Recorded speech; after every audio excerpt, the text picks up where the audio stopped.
doing that, I was face to face with it. It was holding me by my throat, and it felt like it was sucking something out of me. I probably should have been more scared than I was when I witnessed the exorcism. I turned and looked on my right side. When I did, there's a beam on the side of the tree, a large beam. It's looking at me and I'm looking at it. After I hit the lock button and looked back up, I saw red eyes staring back at me.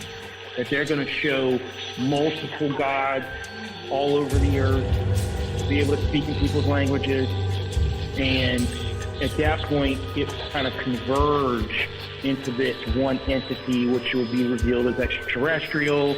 You'll realize that aliens are the gods of old, and at that point, it'll wipe religion out of the context of humanity. No, it couldn't have been a person, I know that. I know that people can't run through the woods like that. So this thing comes into view, and I see it. It's 50 yards away from me. It's walking on two legs. It's huge. This is a big, hairy-looking being.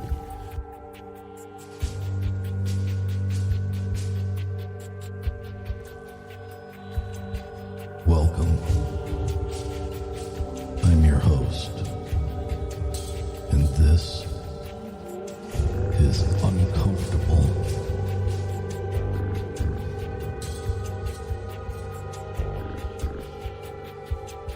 Hello, everyone, and welcome back to the show. I am your host, Eric Szilagyi. If you've got an uncomfortable experience you'd like to have featured on our show, please get a hold of me at contact.uncomfortable@gmail.com. Make sure to follow us on Facebook and Instagram, both at Uncomfortable Podcast 65. Most importantly, please share the show with others and make sure you leave us a 5-star rating and review wherever you can. Those are the main ways that you can help us make the show get out in front of more people. And with more people listening to the show, it means more great guests coming forward with their experiences to share with you, the listener. Tonight's guest is Tyler. Tyler reached out to me, I think first through Instagram and then eventually through email. And in his email, he detailed a number of odd experiences that he had been witness to. And not surprisingly, for this show anyway, his accounts come from the southern central Michigan area, somewhere in the neighborhood of Three Rivers, Michigan, in that local area. You're going to have to forgive me. I'm still dealing with a relentless cough from my bout with COVID nearly 2 weeks ago.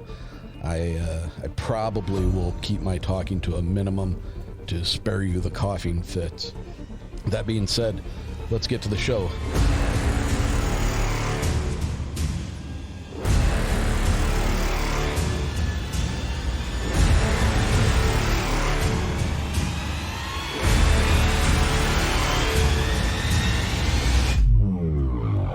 If you would please give a warm, uncomfortable welcome to Tyler. Hey, Eric, first of all, obviously, thanks for having me. I know we had some back and forth issues there in terms of getting to this recording day. So it's cool that we got it to work. Had a series of unfortunate events recently in my life, so I appreciate your patience. Yeah, no problem. And because I get it. You guys probably get, when I say you guys, I'm talking about, for example, Tony from Confessionals. Mm-hmm. I know you guys probably have a bunch of emails. You get stuff all the time. So I do appreciate you pinging up on what I had to say in terms of what I wanted to talk about. Absolutely. And share my experiences. Absolutely. So you in your email, you indicated, and I want you to bring this up because I think this is an important point. You spent some time in the military. And, correct. I feel that, law enforcement, EMTs, military, in whatever aspect, they tend to have gone through a good deal of training. And in that training, I think it's safe to say that you could be considered a trained observer because you have to take in a number of different things that are going on in your world at any given time, and a lot of those things happening under stressful situations. So I think it's important to bring up and let the people know about your military background as much as you can, just for the sake of understanding that, the person that's relaying these experiences is is a professional trained observer. Right. So overall, my service was more or less uneventful. I was in the Army. I was a combat engineer. Never deployed, didn't get the chance to. I was in for 2 years. Had some medical setbacks that ended up getting me drilled out. I thought about going back in. Haven't really fully decided if I want to or not. But yeah, that's more or less the gist of it. That's about it with that. I was in for 2 years, did my thing, then I got out. Okay, all right, fair enough. So you listed a number of things in your email, and I suggested at the time that you go back and you write everything down kind of in a chronological order and bullet point some things that you thought were pertinent information that, in case we got into a discussion that we'd, end up glossing over something. So right. Why don't you start from the beginning? Alrighty. So the first, I guess, major, because obviously there's quite a few of these, and some of them are, not super like whoa, but it's definitely something. But in terms of I guess the timeline here, is the first major thing happened. Honestly, it's been a few years. I'd say maybe 2017-ish, around there. I was still in high school at the time.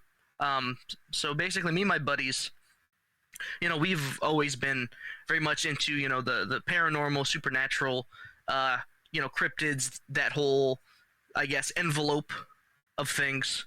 We've always been super into it, and we always, until they moved away, they're in North Carolina now, but we used to do a lot of what we called spook hunting. On the weekends and stuff, we'd stay over at one of our houses, and that weekend we just go gallivanting around at night, going to the abandoned places and all that kind of thing. Mm-hmm. One notable place was so are you familiar with the situation that inspired the Jeepers Creepers movies? Yes. So we ended up going to that schoolhouse where the bodies were dumped in that tube or whatever it was. Mm-hmm. That was kind of one of the first big things that we did as a group. Pretty uneventful. Actually, a state trooper ended up pulling up, and we thought we were so screwed. He was real nice. He was like, "I got you guys find anything?" And we're like, "No." And he's like, "All right, get on out of here." Like, so you knew why you were there. Yeah.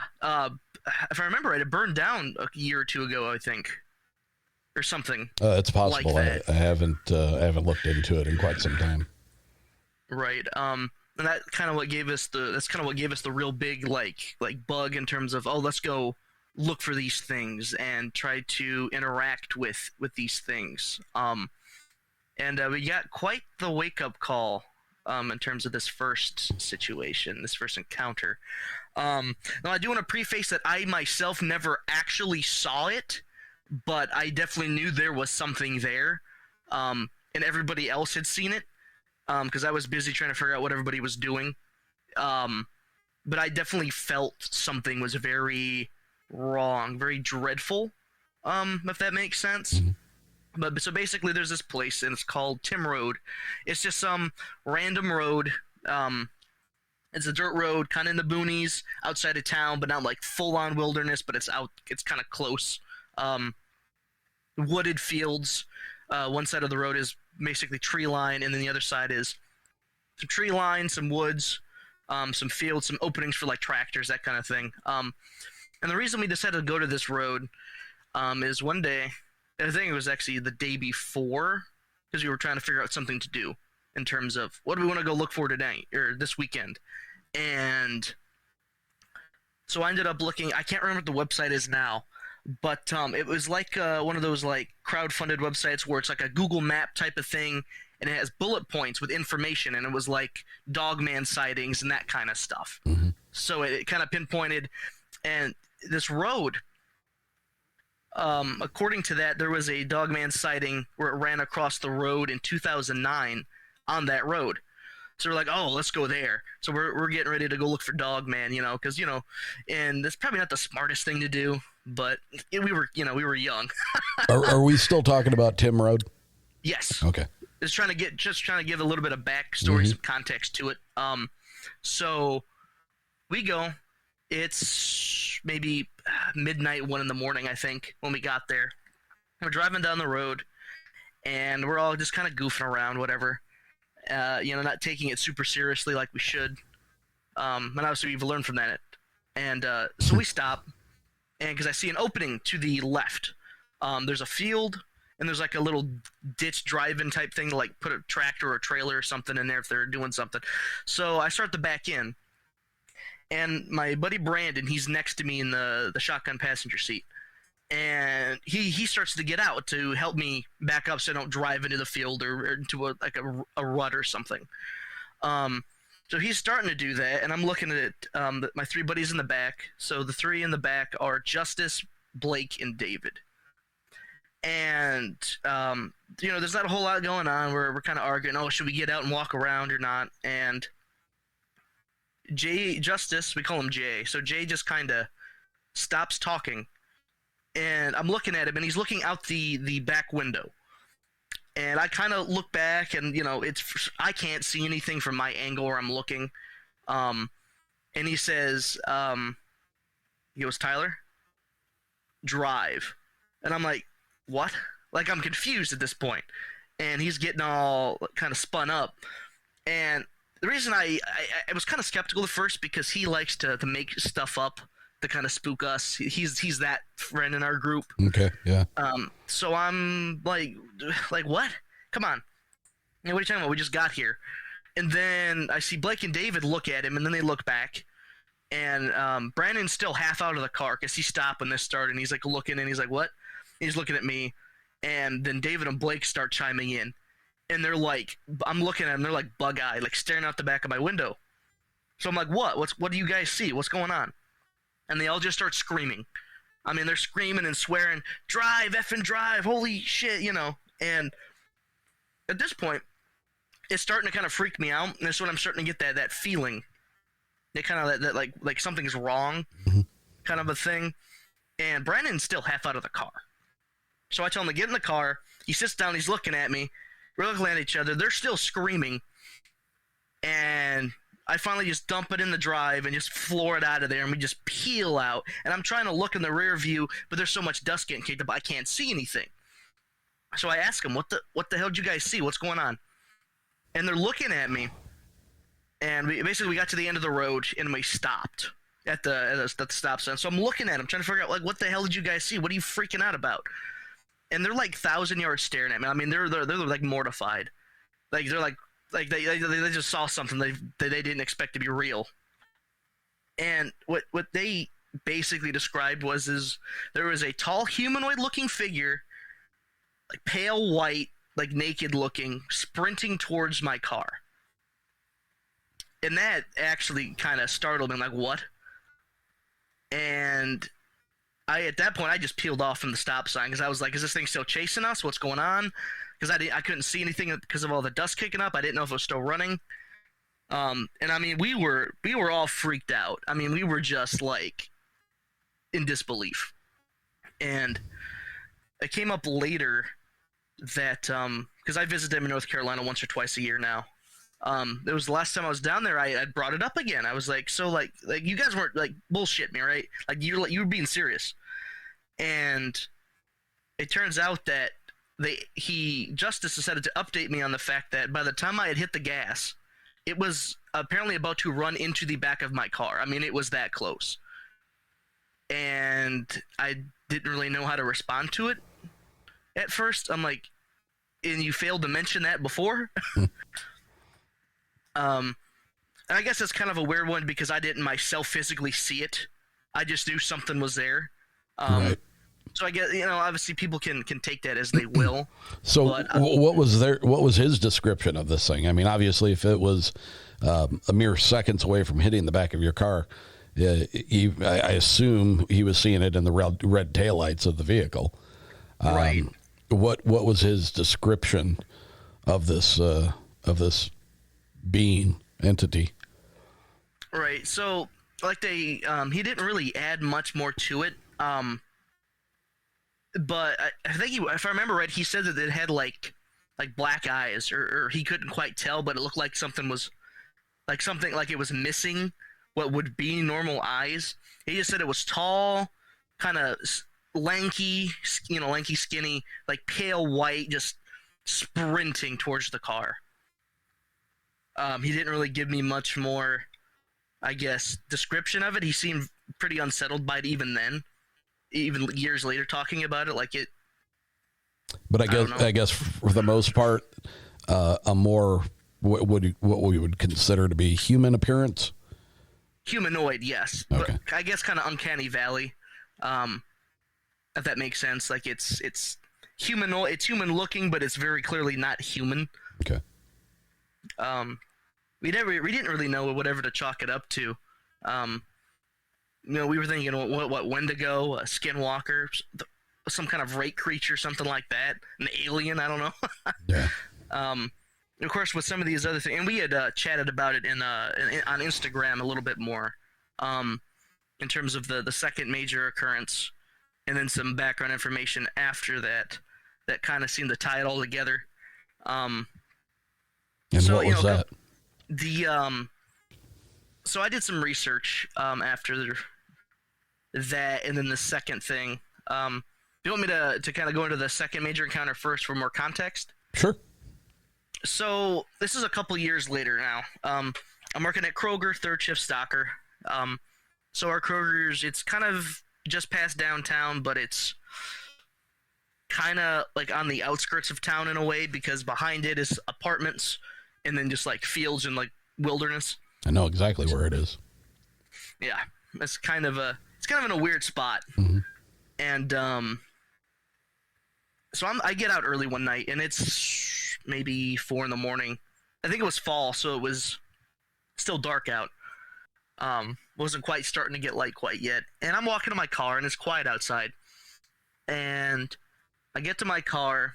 I'm just kind of not really paying attention to anything. I'm just doing my thing. And out of the silence, just out of freaking nowhere, is this just loud, guttural mixed with like a female, just this horribly loud scream. And I mean, my head immediately darted. Like, I mean, it was like a deer in the headlights. I mean, it scared the absolute shit out of me. I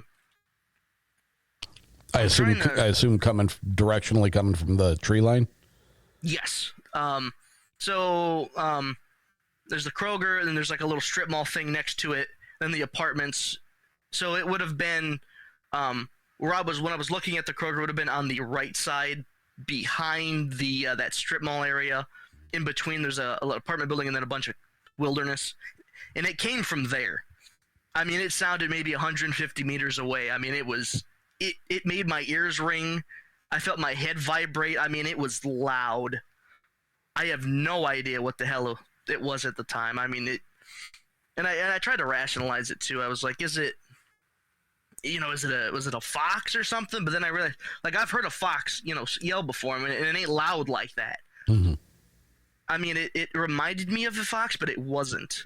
And we don't really, I mean, there's been sightings of like big, I guess big cats in this general area, but I don't really think there are any. So it couldn't have been that. So I don't know what else it could have been. At the time, I didn't anyway. Yeah, I have some ideas now. There have been some big cat sightings in that area, and the DNR won't much entertain speaking about it because there's not a sizable breeding population of them in the area. They seem to be relatively rogue, the ones that do manage to get down here, but no less scary for sure. Right.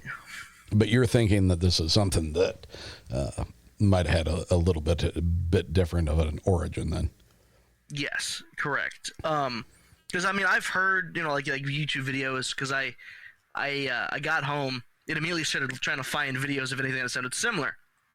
And a lot of big cats, it's similar, but it didn't have that like guttural back end part of it, like in the background of it, because it was like what I called a banshee screech was like the forefront of it, but then like kind of in the background, if that makes sense. Like it wasn't like the main part of the scream. It was this very guttural noise, and I've never heard a cat do something like that. And I mean, it was just so loud.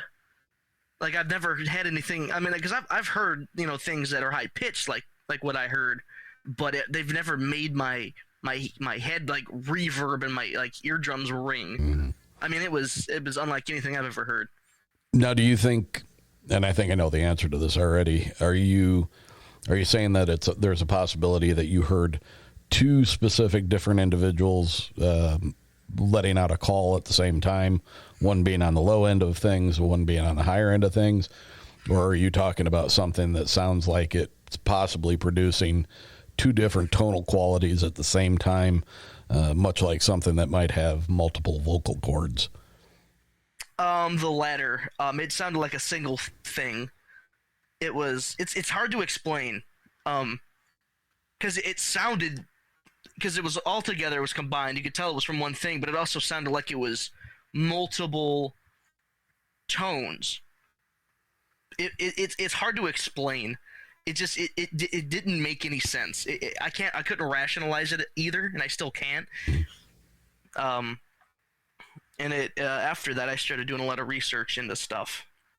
It's kind of, I guess, more or less when the paranormal and cryptozoology, that kind of thing, kind of became more of a full-time hobby for me. At that point, I really started to look into stuff. And of course, when we had talked on Instagram, I had did some more research because I wasn't 100%. And so after this, also including what we had discussed. So I do know that there's a Native American reservation, albeit a small one, I'm pretty sure, maybe 45 minutes from my town. My ex-girlfriend actually lives very close to it. It's also a campground, but it's also a reservation. Okay. And she had told me one night, and this was in the winter, that because she liked to go on she would walk like miles at night, just kind of in the country, just doing her own thing.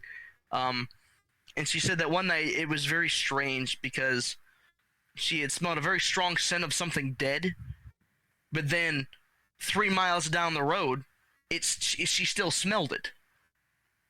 Like something, and that really made me kind of perk up. So she never walked out of the smell; it continued to.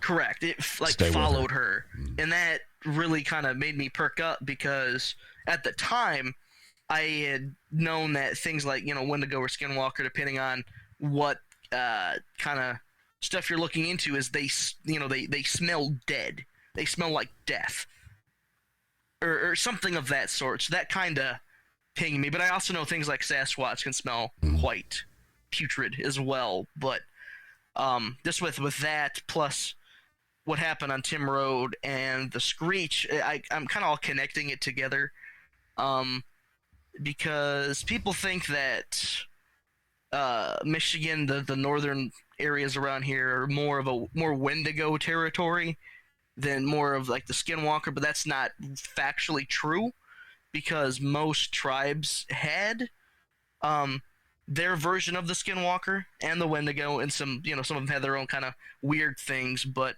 if I remember correctly, Michigan had a lot of Potawatomi, and I think what was the other one? I can't remember now. But where I'm at is kind of a mix, but where they were both kind of in the same area. Okay. It kind of was like an overlap in their territory, and they both have their own legends and lore of Skinwalkers and Wendigos and that sort of thing. Both tribes do. And that's, I guess, where my mind immediately goes, what I tie it all together to. Because I think it's all connected. It's such a small area in the grand scheme of things. So that's kind of where I go, is Skinwalker or a Wendigo or something like it. It's kind of my... Interesting. So how far this campground reservation that was near your ex's, where she lived, how far from Tim Road is that? Let's see here. I I'd say that it's probably maybe about an hour. Oh, really? Ish apart, yeah. Now, was this property east, west, north of the Tim Road area? Let me try to actually look that up real quick. I think it should be. I think it's kind of north-ish. Okay. From the general area. Mm-hmm. But it's not like direct north. It's kind of, yeah. And as far as I know, it's Potawatomi. Okay. So through your digging around and your research on this area, what have you come up with primarily? You know, I guess especially, you know, I mean, a smell is a smell is a smell. So, yes, it's odd that it followed her for several miles. You would think that you would walk into and then walk out of it if it was something that was actually dead and just laying there decomposing. Right. So that is weird, but let's kind of go back to what your thoughts are on what your friends actually saw physically behind your vehicle. Mm-hmm.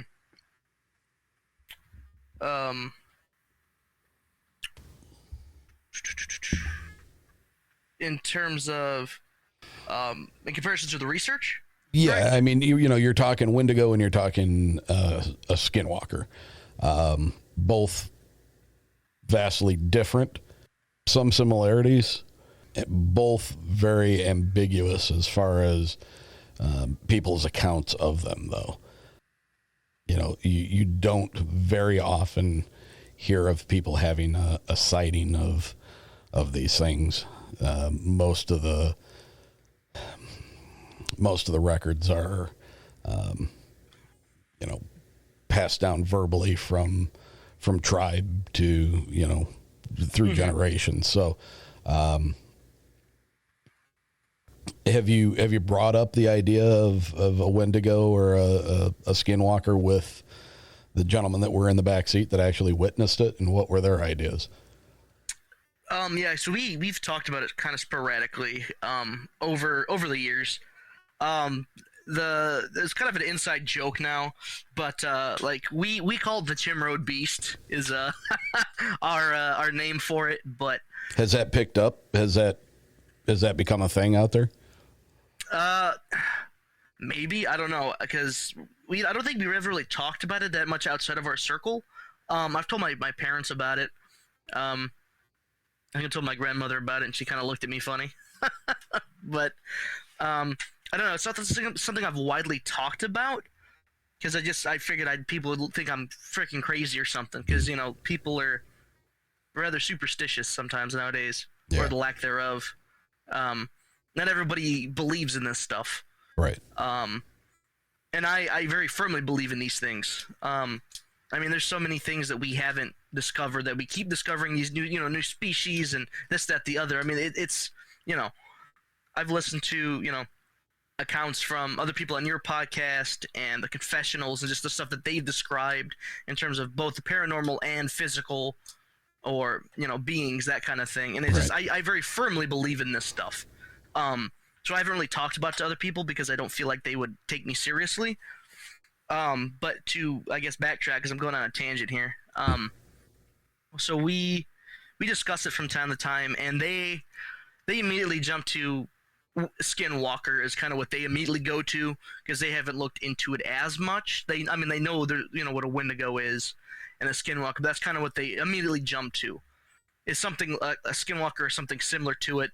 And I always said Wendigo or a Skinwalker, or I'm not super well versed on the other types of beings that are very similar to this look, like what a Wendigo would be, or because you know I've heard all sorts of things on the podcast, even where it's a very similar looking creature, or you know they call it, you know, like a rake creature, or they call it a Wendigo, or you know what have you. So I don't know what else it could have been. That's just kind of what I jumped to based on what I know.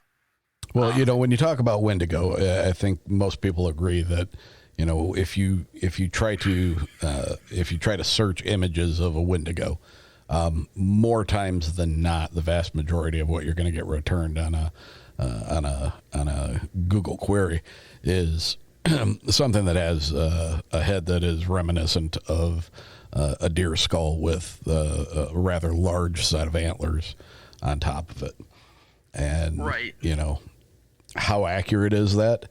I don't know, but it does seem to be extremely prevalent when artwork is concerned. So, right.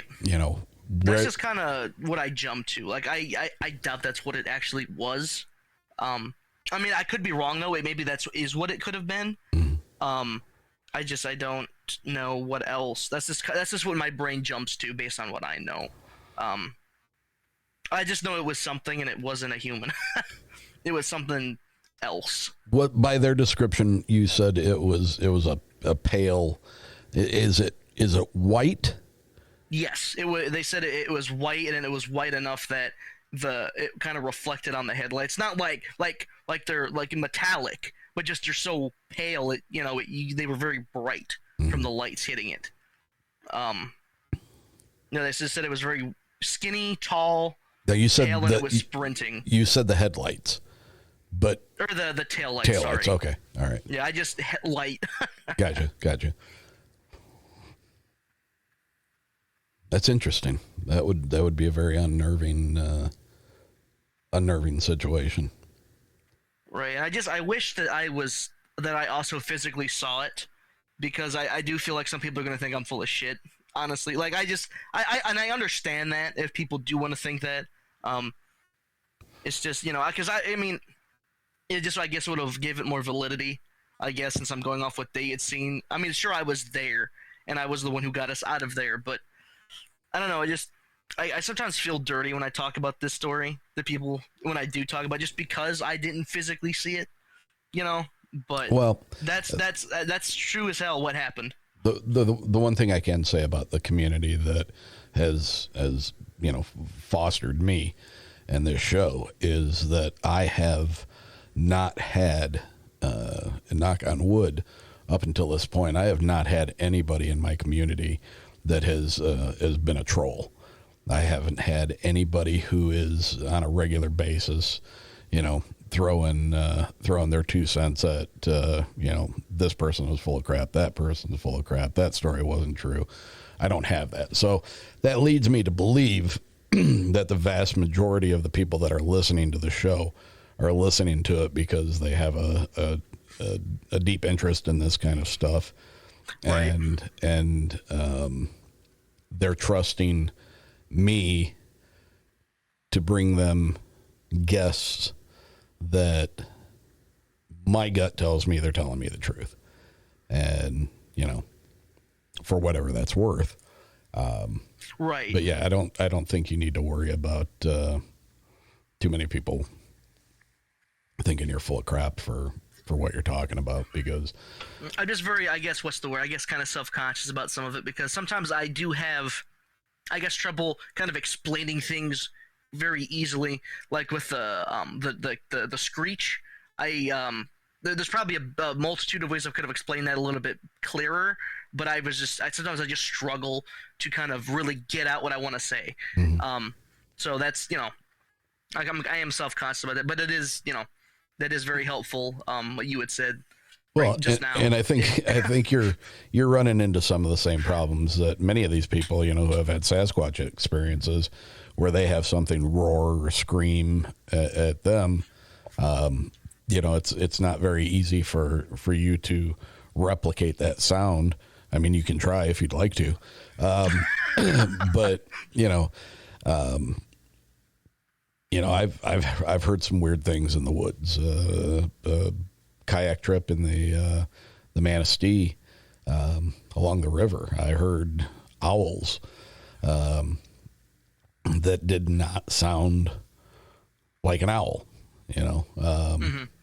It sounded more like a human trying to make the sound of a crow, or like while still trying to be like an owl. It was Weird. It's a very hard thing to try to describe. So, Right. I think you did a good job of your explanation of it. Yeah, that does make me feel better about it because I have had people, even friends, think I'm full of shit when I try to explain this stuff. So that does kind of up my confidence going forward with some of this other stuff. Because most of this other stuff is obviously more directed directly with just me, and I physically witnessed it or experienced these things. The rest of these are, I guess, I would classify as paranormal, demonic, or spirits, ghosts, that kind of thing. Yeah. So I have, let's see here. So I went through all that stuff. There was some stuff that I actually didn't, because I actually kind of forgot about it. Because a lot of the stuff I don't just actively kind of keep in the back of my head, so it kind of came to me when I was writing this stuff. So next out here I have some strange nightmares that I had when I was young. So for some preface here, some context. So I have, I guess, what I call low functioning autism. And I've kind of read into that, especially because obviously with children, it's always when you're kids, you tend to see things more. And I guess I've read that people with autism kind of have a higher level of spiritual connection to these kinds of things, or they're more sensitive to it. Just for some preface here, because when I was little, I had, every child has nightmares. I mean, that's kind of part of the course. It's just that these few in question just didn't really make sense for someone as young as I was to fully grasp, or how would this even manifest, in my head. Because I was maybe 5 or 6 when these happened. And in between a lot of this stuff, I used to see figures, like shadow figures, that kind of thing, standing in my doorway, or walk across the hall, that kind of thing. And my parents would always chalk it up to, oh, is the ghost of your grandfather, or what have you. But the thing is, as far as I know, no relatives died in this house, but I didn't know that till much later. So I kind of tie these things all together. And I used to hear what sounded like footsteps up and down my basement stairs at night when I was little, and that abruptly stopped as well. And I kind of tie all this stuff into these pair of nightmares. And one of them I had maybe 2 or 3 times, and then they just stopped. The first one, more or less, so I'm in my room in this dream, this nightmare, whatever you want to call it, and I go into the living room, and it's night outside, so all the lights are on in the living room, and my grandmother is over. And I'm just kind of standing there, and they're talking, and all of a sudden, in this dream, everything kind of gets kind of weird. My grandmother starts acting kind of funny, and I'm kind of like, what? Like, what's going on, And I'm looking at her, and she starts mimicking like she's choking on something, and her hands go around her neck, and she's like looking up. And she's making like choking noises, I guess would be the best descriptor of it. Okay. And all of a sudden her face, her upper body, like her face and her neck more or less, it starts like what's the best way to describe this? It like it withered, and she turned like black, and like her eyes went all white. And then she like looked back down at me, like staring at me, and it was so weird, because then she like stood up and like lunged at me, and that's when I would wake up. And it was just the most bizarre, unsettling thing I think I've ever experienced. More so than the second nightmare. Now, was she alive at the time you were having these, or had she passed away? Correct. Yes, she was alive. She's still alive. I was, like I said, 5 or 6 at this point, so it was quite a few years ago. But I found that strange, and that one kind of affected me more than the second one. I mean, the second one just the first one, or the second one, pales in comparison to this one. I mean, and I only ever had this one, I think, once or twice. It was very traumatic. Obviously, for a 6-year-old child to have a dream of something like that. Sure. This unregulated, just all of a sudden out of nowhere. I mean, it's burned in my head. Sometimes I think about it and it makes my skin crawl. It was unsettling, very uncomfortable. The second one wasn't so. It wasn't. I mean, it was definitely kind of scary, but it wasn't as per se traumatic. Basically, in this one, I'm in the living room again. I'm sitting on the floor and I'm playing with toys. I just kind of screwing around. And again, it's night outside. And basically, there's my living room, and there's an archway. That's an open door archway. There's no door, and then it turns, and then there's another one, and that's the kitchen dining room. There's no door, so it's all connected, but it's like a little archway doorway to go through. And I can see down into the kitchen, and it's dark in the back room and everything. And I see the clock on the microwave. That's all I see. And I'm playing with my toys, and I keep looking into the dark, into the kitchen, and I'm starting to get a little scared.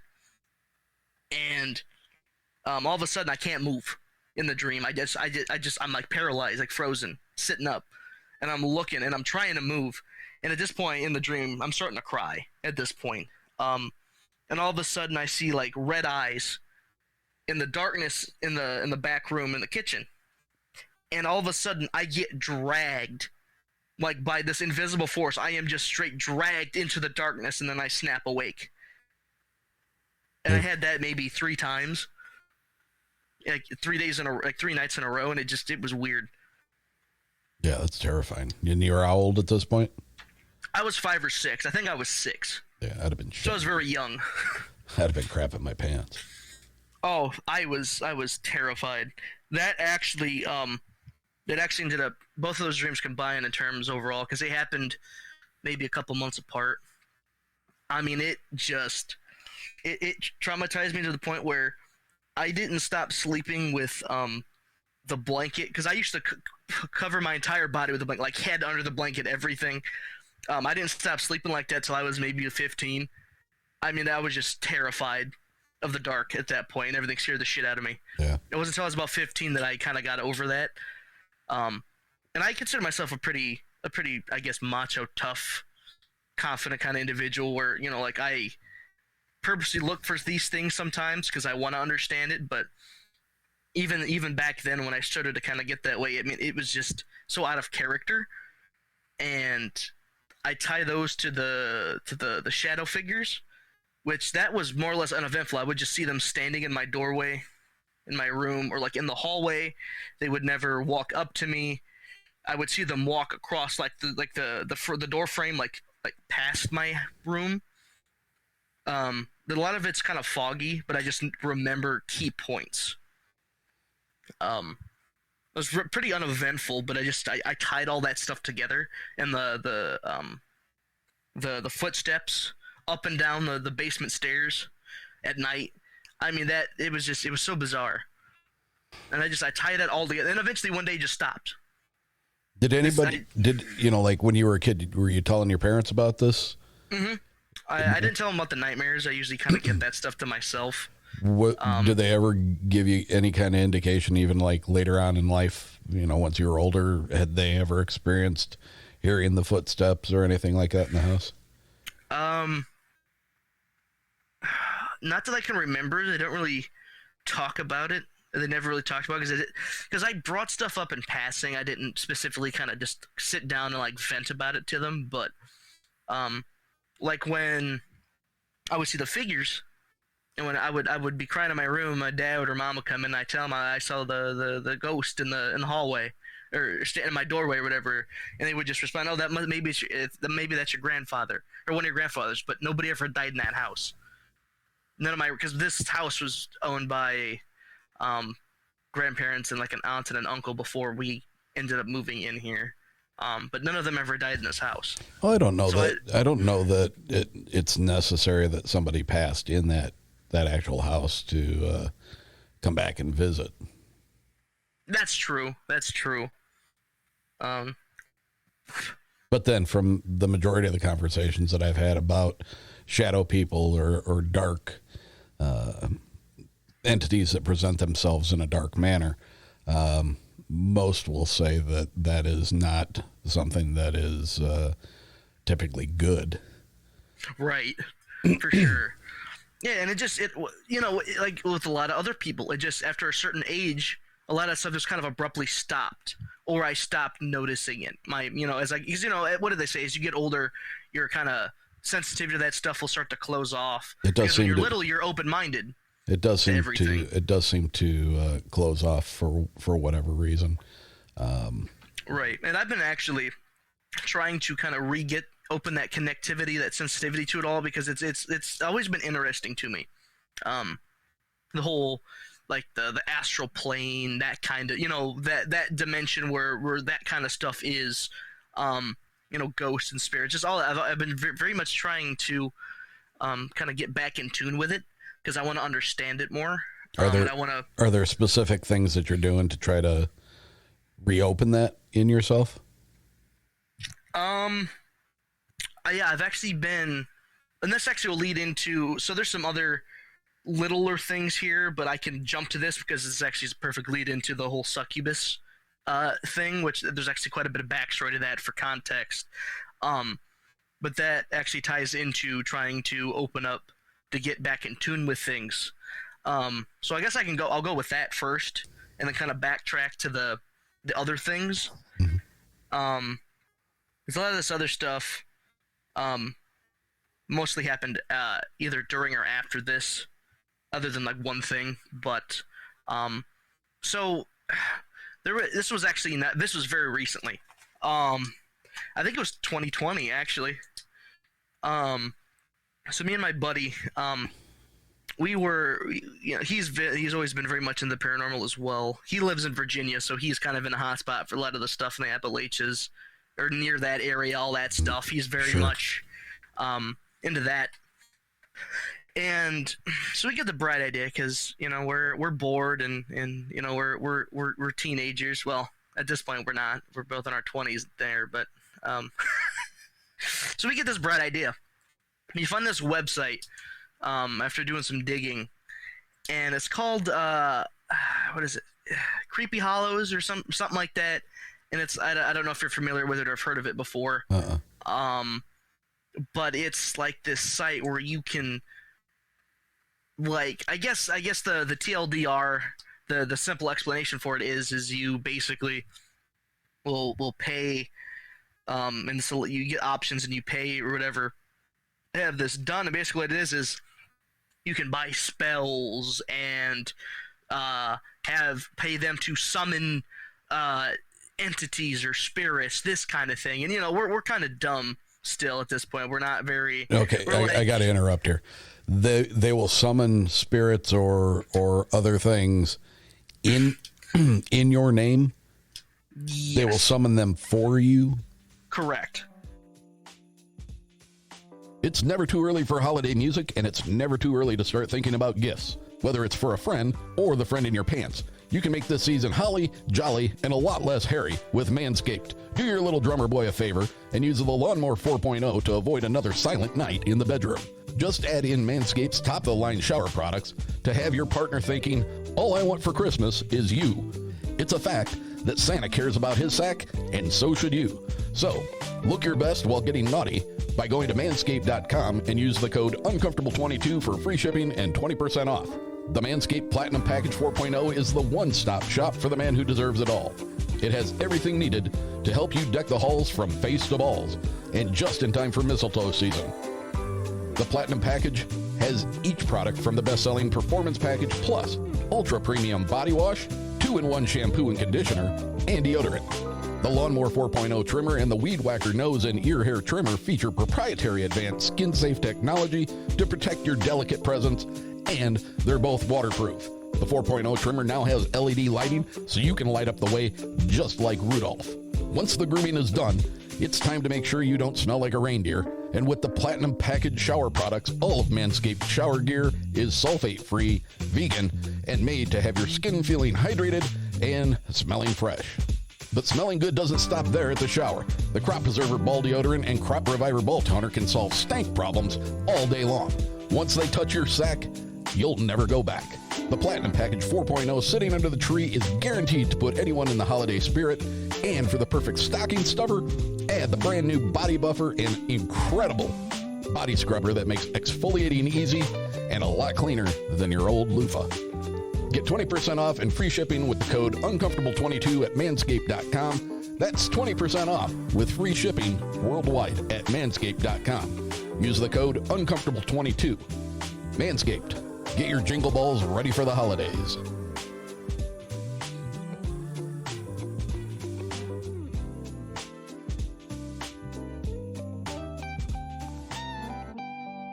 And there's actually we were kind of worried about it because we believe in this stuff, but we were kind of some of it we didn't really fully believe in, like all of it, all the very specific little things in each kind of part of that umbrella. But so we wanted to see, so because we were kind of curious about, well, okay, well, let's do this or that and see if it actually works. And they have after we ordered, so basically what happened was we both you type in what you want, or you go to the specific kind of like section, what is it, like dark arts or whatever the hell, and then you can select like specific entities or like a class of entity, and then you give a brief description of what you're looking for based on the context of what it is you're trying to get or whatever. So in our case, it was a succubus, because you're like is this shit? Because it was this stuff. Like, is this real? Like, because we wanted to know, and it was like. So essentially, you want to know if you can have sex with a spirit. Well, that's what like he wanted to do it. I was more nuanced as to, because I kind of understood what the succubus were and kind of the general gist of it, and I wanted to know if it was like legitimate or not. He was like, "Oh yeah, I want to do this." And I'm just like, I just want to see if it's legit. And there's actually a little pamphlet that they send you that basically states with how they do things is, in most cases, especially things that are considered. Well, so what it said was things that are considered within the realm of dark arts. So like succubi, incubi, that kind of thing, is that basically the way they do it is you can't actually be hurt by the entities that they summon, or it's very convoluted, but I just found that kind of odd. I find it extremely odd that there's a website that you can pay to have people summon something in your name. Yeah, like we were in disbelief about it. That's another reason why we decided to do it, is because like there ain't no way this is legitimate. So us being boys being boys, we said screw it. We'll see. So let me ask, how much did this cost? So first time visitors, you only had to pay like $3 for this whole thing. Otherwise, it's like $35. So you pay like $3 for this because of some like first visit special. Because it was like during, it was in the fall of 2019, but we didn't receive the physical item that it was tied to until 2020. So it was like a Halloween thing too, or something going on. Okay. So we're like, whatever, $3, that's chump change, So we do it, and it states that even before you receive the item that it's tied to, you can start to kind of have experiences or things will change. So I'm kind of like, okay. So I don't really think anything of it. Okay, so are they? It sounds like you have them do this, and then it sounds like they're binding that spirit to an item, and then they send that item to you. Correct. Okay. So it's that, but then they also need you. Basically, they obviously you have to be 18. You can't be younger than 18 for this stuff. Obviously, there's like a whole thing on there. You have to like make an account and all that, or make sure you're, of age, right. Of course. So basically, they need, obviously, you got to put your birth date in and all that, your basic information. You only have to use your first name. You don't have to use your last name because they get the rest, I guess. Or the information they give is enough. And basically what they said is that so they bind it to an object, but it's also bound to your soul directly, or something of that nature. I remember reading it, I was like, the hell? I'm like, what did I get into? But for foreshadowing, there have been no bad experiences in terms of anything that's kind of happened that I tie to this. It's just there's very just strange things, I suppose. But so that's that. So a couple of weeks go by, and I'm at work, and I'm talking with him on Discord. We're just chatting at work. He's on board. We do that every night, kind of like a routine. We just talk. And I'm tired, like extra tired that day. I'm like, whatever. So I'm sitting at a gate to open it because I'm security, so I drive around. I'm a mobile patrol kind of a thing. So I just kind of drive around, do my thing. So I'm waiting for the gate to open, and so you know that kind of state where like you're kind of sleep deprived, so you think you're still awake, but you're like kind of like asleep, and you kind of start like seeing shit, but you're actually just kind of partially dreaming. Sure. But you think you're awake, that kind of thing. So I kind of get into one of those kind of whatever you call it, that kind of mode, I guess, where I think I'm still awake, but it's different.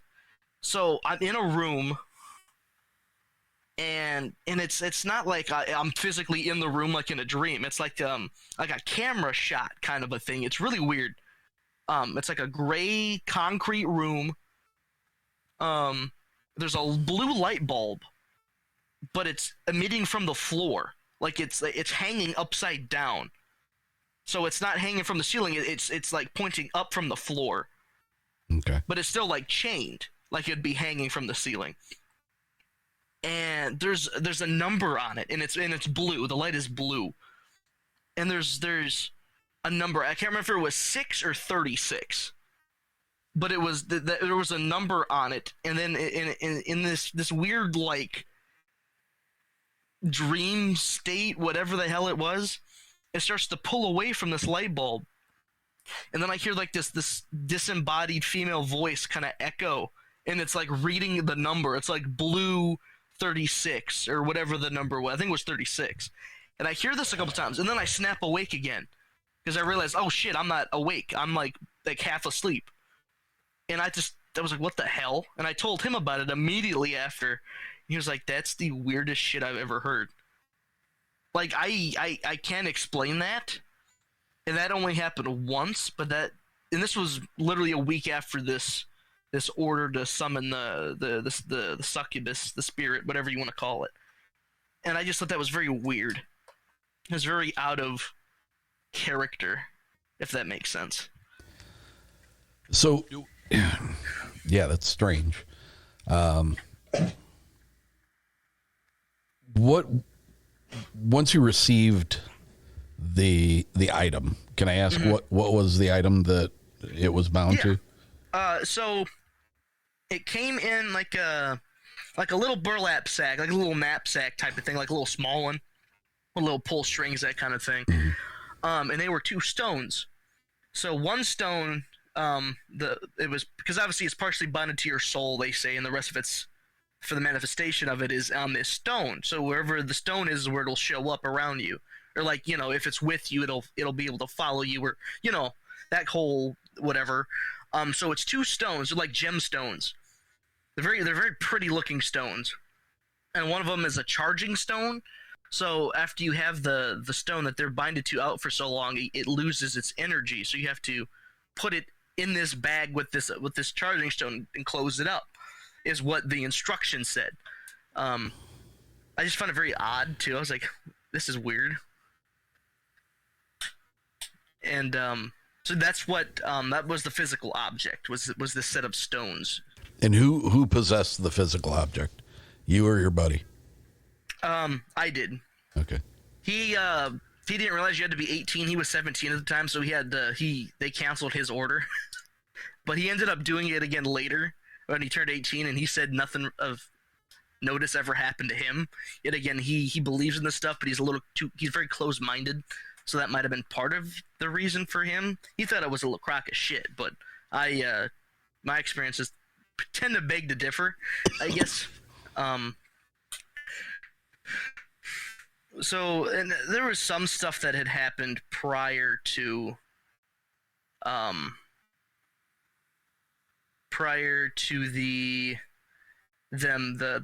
stones physically arriving. So that weird hallucination, vision, dream, whatever the hell it was. I don't really know what to call it. And then there was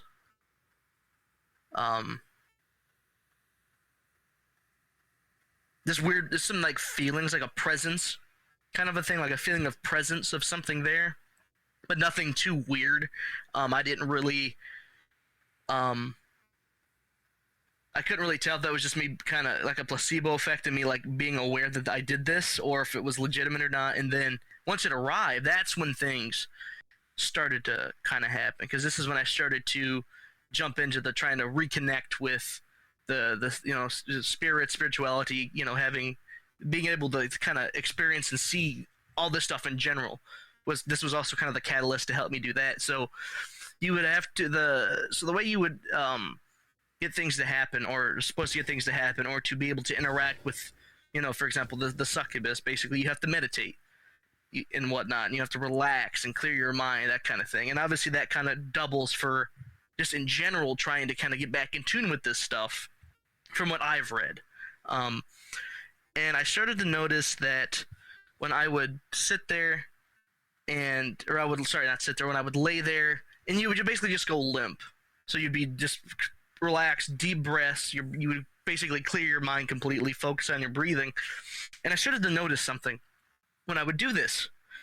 I would feel like a pressure right above the bridge of my nose, kind of just above my eyes, like in the middle, and when I would move my eyes around with my eyes closed, it would feel like something was moving up there too. And I immediately tried to that. Is this like your third eye or something? Like, is this real? Like, it kind of started clicking with me. I'm like, this is kind of weird, because I've never felt that before. It was just that's kind of what started it, and then things started to happen occasionally after I started noticing that, hey, I've never felt this before, and it's moving with my eyes, but there's obviously nothing physically there. Let's jump back to the whole thing about the succubus. I mean, was there ever anything that indicated that you were actually dealing with a succubus? Because a succubus is purportedly a spirit that presents itself in the form of a female, and almost always has something to do with, you know, sexual engagement between you Correct. and the spirit. So either you're omitting any of that information, or if everything you're saying is all that's happened. I'm not seeing anything that would indicate that you were dealing with something that was a succubus. Right. So this isn't tied directly to this, but this was sporadically when I was in my early teens, my when I was going through puberty. This kind of gets, I guess, answer the question, even though it's not directly tied to what I'm talking, the current thing, because it still involves the succubus stuff. So what I've read about it, in terms of how you know, is they show up in your dreams, and they kind of appear to act independent of your thought, and I guess you can kind of notice that. And basically, I would have dreams where, when I was going through puberty, where I would have a female, and it would always be like exactly like the kind of chick I was into in terms of, like, you know, appearance, preferences, that kind of thing. And they would almost act independently of my thought. And but when we would get into the, you know, the dirty is what I'll use here for terminology, I would feel it, and I thought it was real until I would wake up. And then when I started to look back, when I started dealing with this stuff, is when I was starting to realize, was that what that was back then? Or was I just like, was it just puberty things? Because like it's very kind of off the wall in terms of like what my dreams would have been like normally back then. In that time, it was very sporadic. It wasn't regular. It was very abrupt. That's kind of what I tied it to, because it fit the bill when in terms of when I kind of started looking into it. After I started screwing around with these stones and this whole order thing. So you're saying, you have to forgive me because I got a little bit of COVID brain fog. So you're saying that you think that you were possibly experiencing a succubus while you were going through puberty, well beyond in the past, not associated with after having gotten these stones and. Correct. Yes. Okay. Yes. Having been a guy myself for 57 years, and remembering puberty still fairly well, I can say that you were not the only person to have some very vivid dreams of that nature back at that time. In fact, for me, the supermodel. Oh God, what was her name? She did Pepsi commercials. Cindy Crawford. She was like the it girl back at that time, and I can remember having a dream in the middle of my becoming a young man, and it was it was incredibly real and very vibrant, and still till this day very memorable.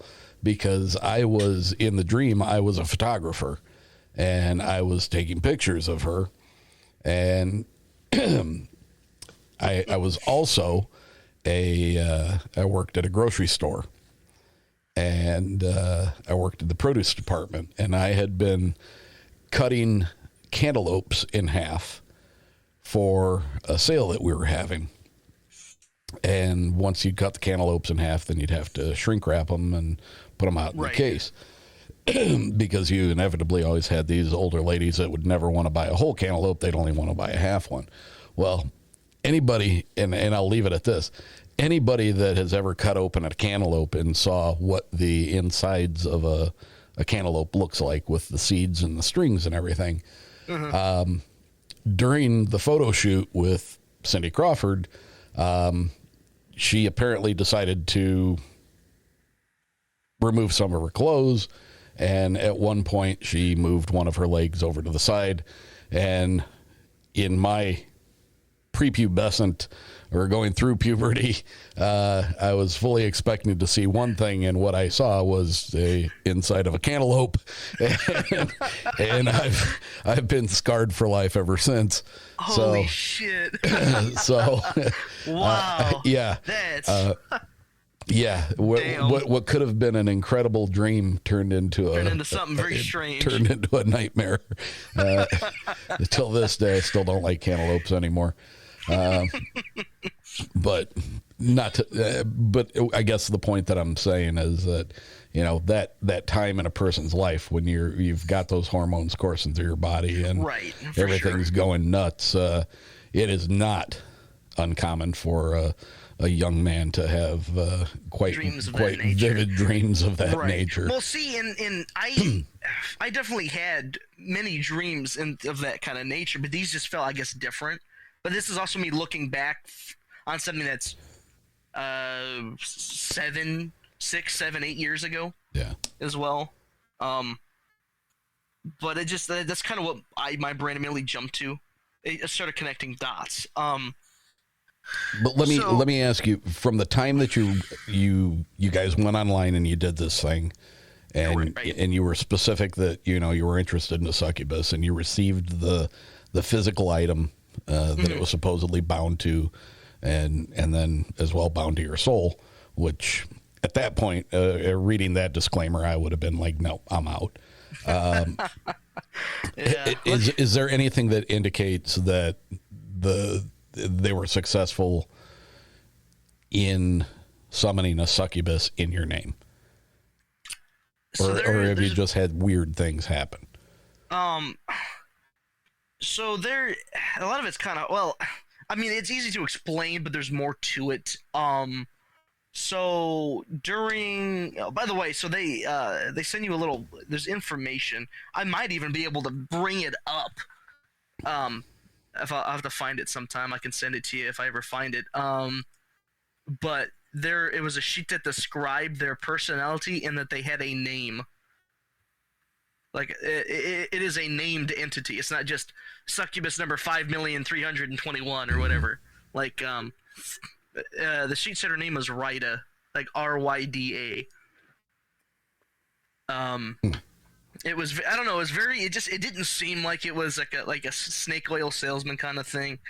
There's been a lot of to actually get on with it because I keep rambling, so I do apologize for that. I'm just trying to get as much context out there for it. So people don't think I'm just some weird, creepy weirdo or something. Who goes to online sites trying to get a succubus. Yeah, nothing creepy about that, dude. Hey, man, for science. So after I had received it, that's kind of when stuff started. So, of course, the whole third eye thing.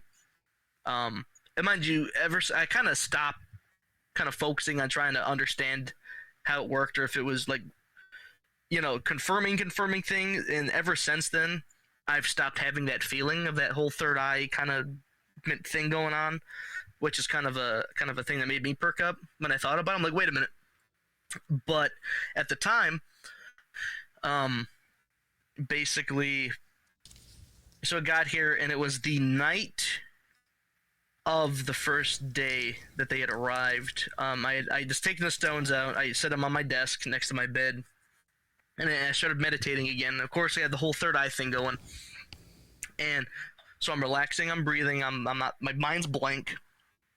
And I'm like going full limp relax. You're not like tense and anything. And you kind of start to feel like you're floating. It's weird, With that, I'm like, I get real relaxed though. I mean, I'm like, damn, like this is crazy. And I'm kind of focusing on sensations. I have a fan going, but I can differentiate what's the fan, because it's blowing from an angle. So obviously I know where it's gonna, brush against me, and I'm gonna feel the sensation of it. And all of a sudden I feel what feels like fingers. Like what's weird is I could tell it was a female touch. Like it was just instantaneous. And I just felt it on my arm, like my forearm, like caressing it, like very softly. Mm-hmm. But you could, like, literally, I just knew it was a female. It was really weird. Like deep down, I could tell, if that makes any sense. So I'm like, whoa, the hell? I'm like, did that just happen? So I kind of snapped out of that whole like meditation state. I was kind of like, that was weird. And so then nothing really happens after that. And then the next night I do it again, and I feel the blanket in my nether regions where my blanket is. I can feel the blanket's being pushed down by something, like something is like putting, like sitting or pushing on something. And then I feel warmth. Like a concentrated warmth, like when you sit on something for like a chair, Mm-hmm. That kind of thing, like where it's specific to where you are, because your body's obviously emitting the heat. And I was just like, that ain't the fan, because I'm like, because fans don't make warmth concentrate in one spot. No, fans cool things. Right. Now, where's your eyes at this point? Are your eyes open?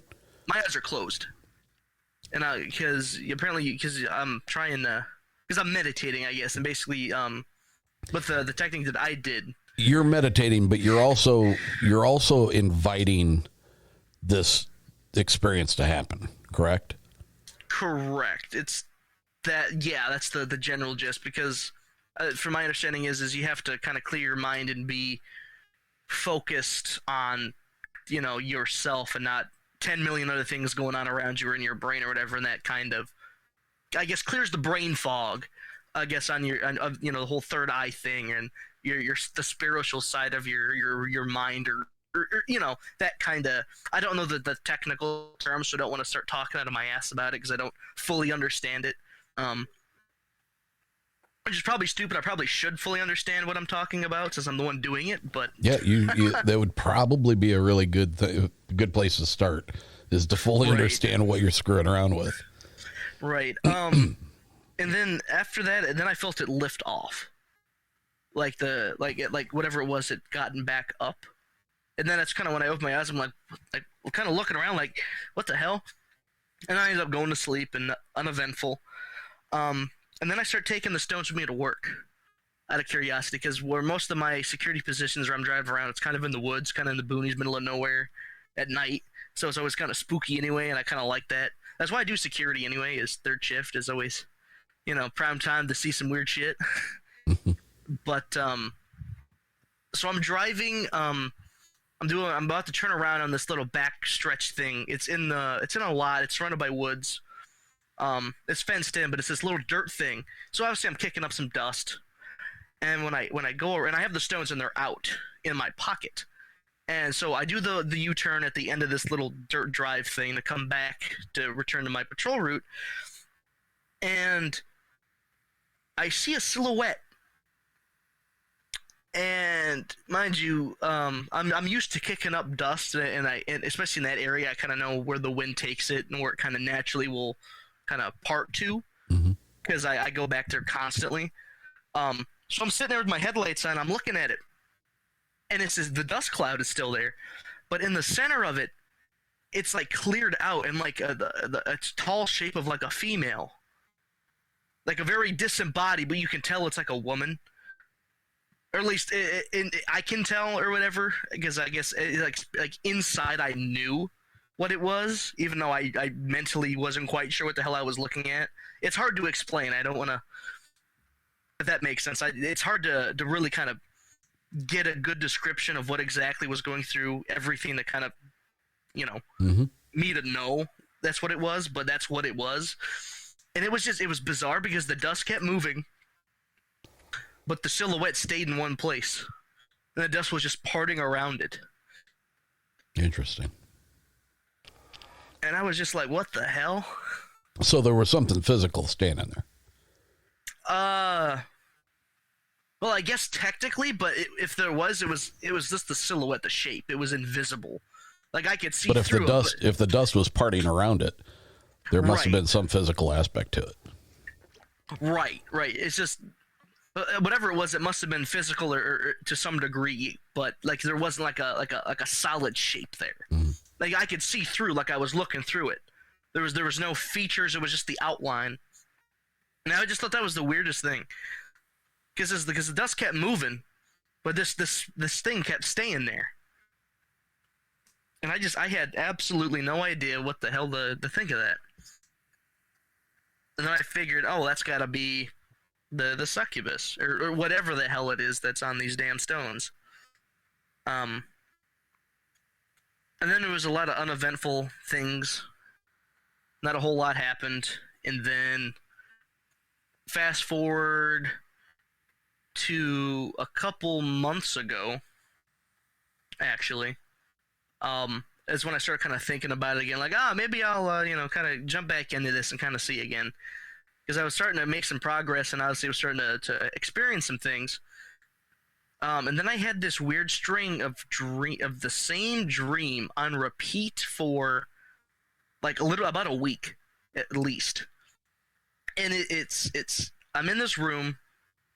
It's like it's so specific because it's like it whatever it was kind of took control of a dream, or like it's a very overactive imagination. So like when I go to sleep, I kind of can piece together what I want to dream about, even if I don't remember it. But like this dream was on repeat, and it was very weird because it derailed from what normally would kind of happen. Like it just felt like I wasn't in control anymore. And it was in like a stateroom of like an old warship, so like World War II era warship, like the captain's stateroom. And there's a very tall, I guess I'll use the term well-built woman, very sizable, curvy. Yeah, Yeah, curvy. It would be the very tall, like 6 foot something, ish, something like that. You know, me, I'm like 5'6", so I look like a small child compared to this woman or whatever it is. And it's like a weird dream. Like it kind of like clip shows ahead all of a sudden to where I'm like, I'm laying my head on her lap and she's like playing with my hair or something, and it's kind of on repeat. And she's like whispering to me like what would you call it? Like affirmations or something of that nature. And the same dream kept happening for about a week, maybe a week and a half every night. It would just kind of be on repeat, and I'm like, this is kind of weird, because this is like a couple days after I'm like, you know what, I'm gonna try to get back into this and kind of understand this more. And then this dream happened, and then I kind of trailed off from kind of looking into it again after that, and I just found that very peculiar. Yeah, that's odd. A lot of your experiences seem to be based in dreams. Yeah. What do you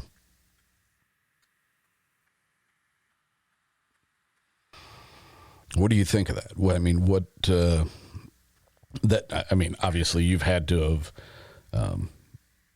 have make that connection prior to me saying it. What do you think the connection is there? You know, I don't know. I just find it very peculiar, of course, that it's always like that. Yeah, a lot of my stuff does seem to come from dreams, or in my dreams, but I don't really know, I guess, how to explain it or where to even start. I guess I understand it, but I also don't understand it. It's kind of an oxymoron, I guess. I don't really have words to kind of put it together. It's very... So you don't understand it, but it feels natural to you that it happens. Yeah.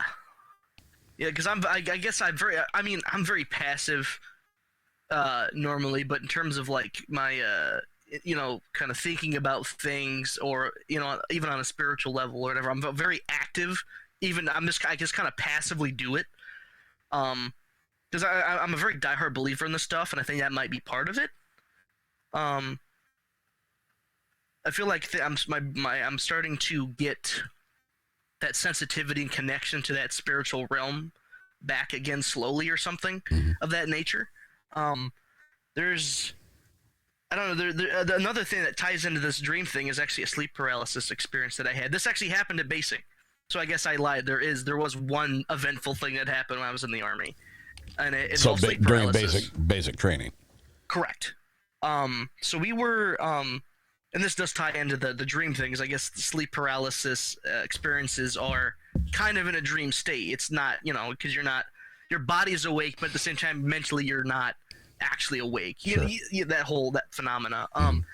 And the thing is I occasionally will have sleep paralysis. It's not like I'm a chronic sufferer of it or anything of that nature.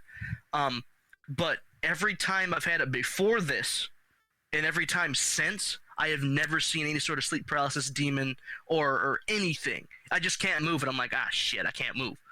But this was the only time I've actually seen something, and it was the scariest thing. So I'm laying there. It's a Sunday, so we're kind of let to do whatever as long as we're not being dumb. So it's kind of an off day, basically. We're cleaning. I'm kind of taking a nap, or I want to take a nap, and I get to the point. I fall asleep, and then I wake up. But then I realize, shit, I'm in sleep paralysis. And normally I'm like, whatever, I'll just strain and fight and force my way out of it till I snap to, which is normally what I do, and then I'm fine. But then I start, involuntarily panicking, which doesn't always happen. Sometimes I get a little heart racy, but like this time, all of a sudden I just start panicking, like full flight mode. And I'm like, what the hell? And I can feel, and my heart just starts boom, boom, boom, boom, and then it literally starts feeling like my entire chest is reverberating from my heart pounding. Like I've never heard or felt my heart pound that hard in my life ever since, or before this. And then I see it. All of a sudden I see all these black hands coming up from under the from the ground, the floor, like coming out and wrapping over the side of the bunk, and then wrapping over on, like grabbing onto me, like wrapping around me on all sides, and there's like this like humming kind of reverby noise, kind of like my ears are like ringing real hard during this whole thing, and my heart's going, and all these dark hands are like enveloping me, and then I snap too. And I'm like, I flew up. I about fell off the bed. I jumped. I was like, what the hell was that? I've never had anything like that before or since then. And it was sleep paralysis. That scared me. I mean, that genuinely terrified me, like that. Almost to the point of that nightmare when I was little. It was almost that bad, or if not that bad. I don't really know what to think of it. I feel like it's, I don't know, I've been starting to get a little more religious. I grew up Christian, but I never really liked church. I used to go to the Christian school, and of course, part of the course, they always seem to be very terrible places to go. The teachers are seem to be very mean and whatnot, and take sides on things and make you feel like shit. So I never had a very high opinion. My grandparents are obviously very religious. I've recently, I don't, per se follow the Bible or follow the rule, every single little rule. Like, for example, sex before marriage. I don't really agree with that. I feel like that doesn't make me a bad person but I've started to kind of get back into Christianity to a degree, but not like full, you know what I mean? Like not full on, but spiritual with it. And I started to, I actually talked to my friend Ethan about this. Shout out to Ethan, by the way. He watches Confessionals, and he tunes into your show sometimes. Well, Ethan needs to be tuning into my show all the time. Oh yeah, he actually has some interesting experience. He's up in Alaska. I might try to get him to talk to you. I think you might find it very interesting. But anyway, so I was telling him about this experience exactly, and I said to him, this was 2 days ago, I think. And I'm like, dude, like, is this like symbolizing something? Is this a warning? Like, what the hell was it? I'm like, is this a warning that if I don't change my ways, I'm gonna get dragged to hell or something? Or like, I don't know what to finalize it or pin this to. It's just, it was so out of character, and it just one and done. Like it was so traumatic to me because it was just like, what the hell? Like whiplash. And like, what? You say you've had pretty much a lifelong interest in the weird stuff. Yes, correct. Have you messed around at all with dabbling in any kind of light magic or anything like that? Not really. I mean, I've kind of looked into stuff. I've even wanted to maybe go see a psychic or something, just to kind of see.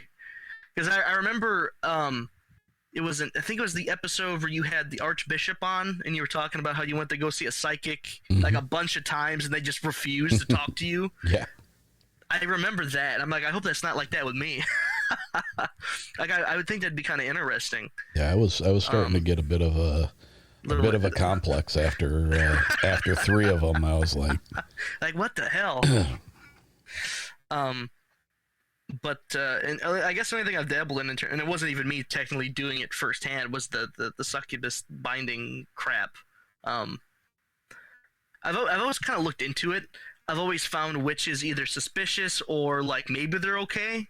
I think a lot of TV has kind of made that an issue. Like, for example, Supernatural, the show that kind of gave me a bad take on witches per se. That's a great show. Oh yeah, I love it. I think like every witch is like Rowena, where they got some sort of ulterior motive or whatever. But I don't know. I've always found it interesting. Not to say that all witches are bad people or anything. It's just that stigma from TV has kind of clouded my opinion on it. Not that it's my real opinion, but I got to, I guess, experience it properly to kind of, Well, and I think that kind of harkens back to an episode a few episodes ago. I forget the name of the episode, something about a new satanic panic. It was a witch from out in Oregon who was initially kind of took issue with my descriptions during my episode with Dinner with a Witch, because she felt that I was painting her as being dark and scary. Well, I was simply relaying to you guys, the listeners, what I was seeing in her presence, and what I was seeing in her presence was dark and scary. So that's not to say that she's not a nice person, because she's a very nice person. But the imagery that she had around her was dark and scary. And I guess her argument was, that, I shouldn't judge based on that. And it's like, well, I mean, but that's my perception, and it may be wrong. I guess it may be in some way, shape, or form be a judgment, but that was my perception of being around her, was she was into the dark and scary stuff. So, I mean, I get what you're saying as far as, what Hollywood and, TV and TV and novels and, books have turned witches into just that. Right. And, I mean, there's definitely for sure bad witches, but that does not say they're all bad, because that's not true at all. Absolutely. And I hope I don't offend any witches. Please don't hex me. I mean no harm. Well, I think good or bad is maybe not the right terminology. You have some that work in the light, and then you have some that work in the dark. And if you work in the dark, does that make you a bad person? I don't necessarily think so, but it depends on the intent and how you're using it. I think exactly. Oh. Yeah, so it's just, I don't know. It definitely all seems connected. Even some of the physical stuff. Some of the other stuff too. Like the place called Purgatory. When we're driving around and we saw in Purgatory, it's some listeners might actually know what I'm talking about too. Like the general place. It's like a hunting reserve. Sure.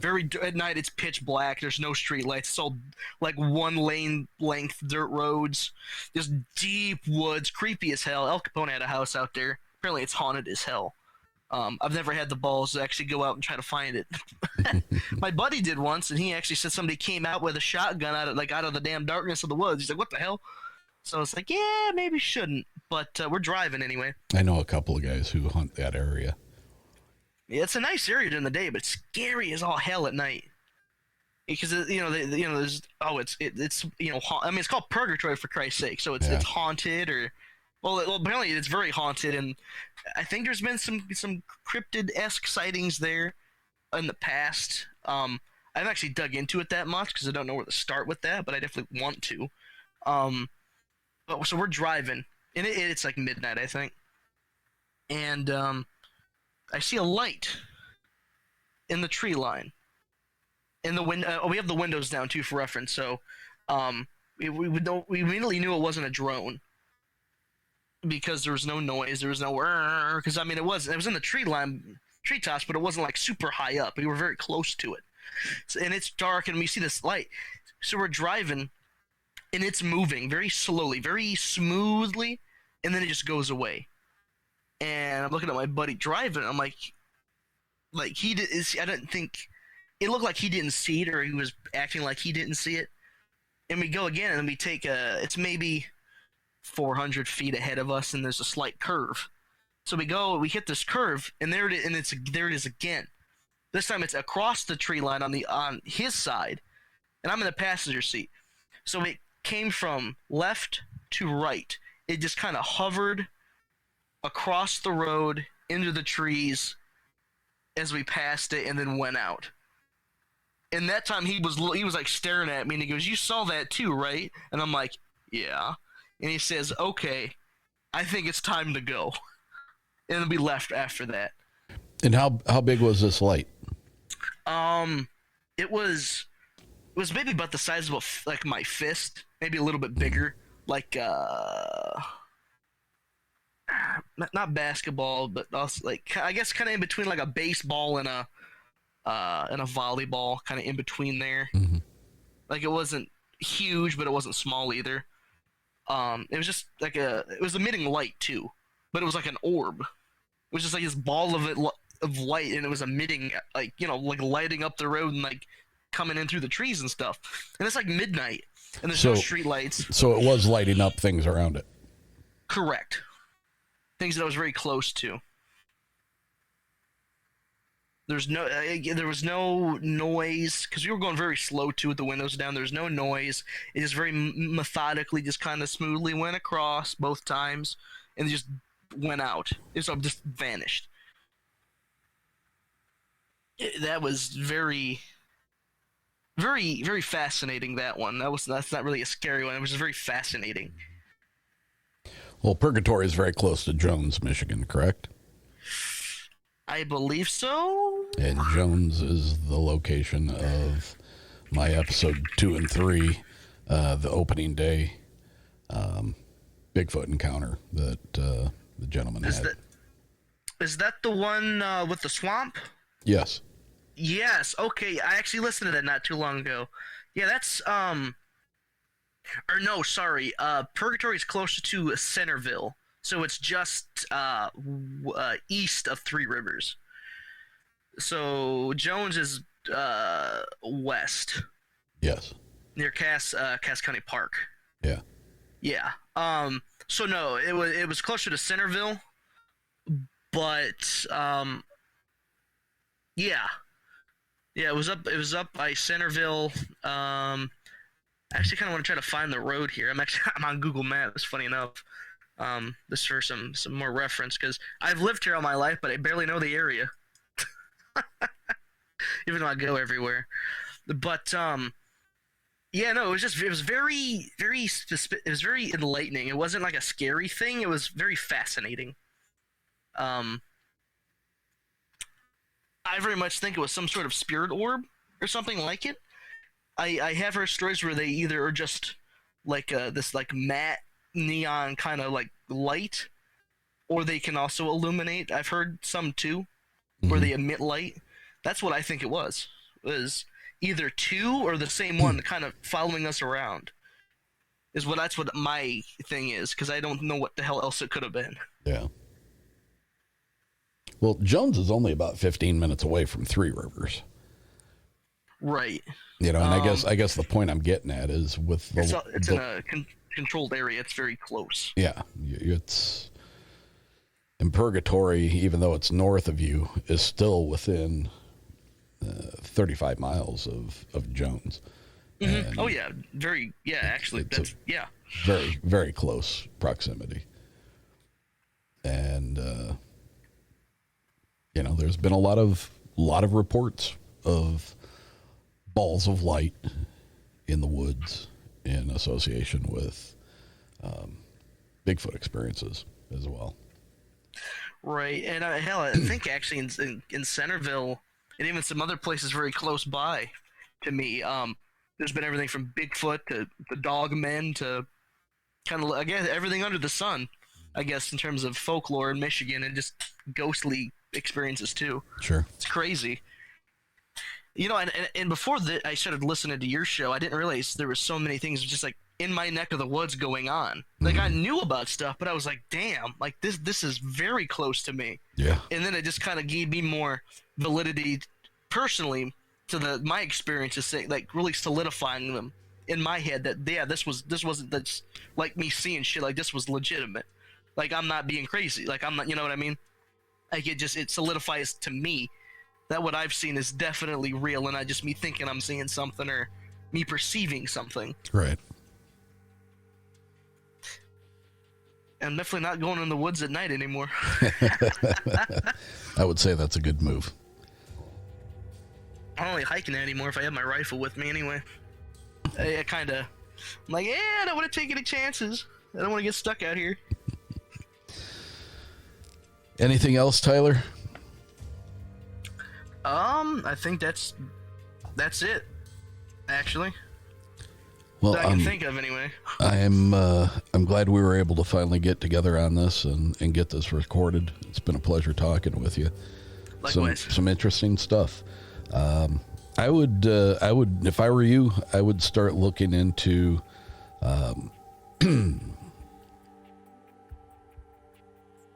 into the dream stuff and finding out why that seems to be playing such a big part in some of your experiences. That's For sure. that's a pretty interesting aspect to your experiences. Right, and I never really, I mean, I always kind of put it together, but I never really, I guess, it never fully clicked with me until now. That, like, yeah, a lot of this is connected to that. I think the biggest thing is I don't really know where to start with that stuff. I don't know kind of where to begin with it. Yeah, well, I think, like anything, like any interest in UFOs or Bigfoot or ghosts or anything like that, just start searching the web for articles on dreams and how they pertain to things that you've experienced in your life. It might be the best way to at least get pointed in the right direction. Right. I will definitely do that. All right, Tyler, I appreciate your time so much. Thank you for reaching out to me. Thank you for listening to the show. And it's been a pleasure. Yeah, likewise. Had a lot of fun getting this stuff out there. All right, sir. Alrighty. Thank you. Yep, have a good one. You too.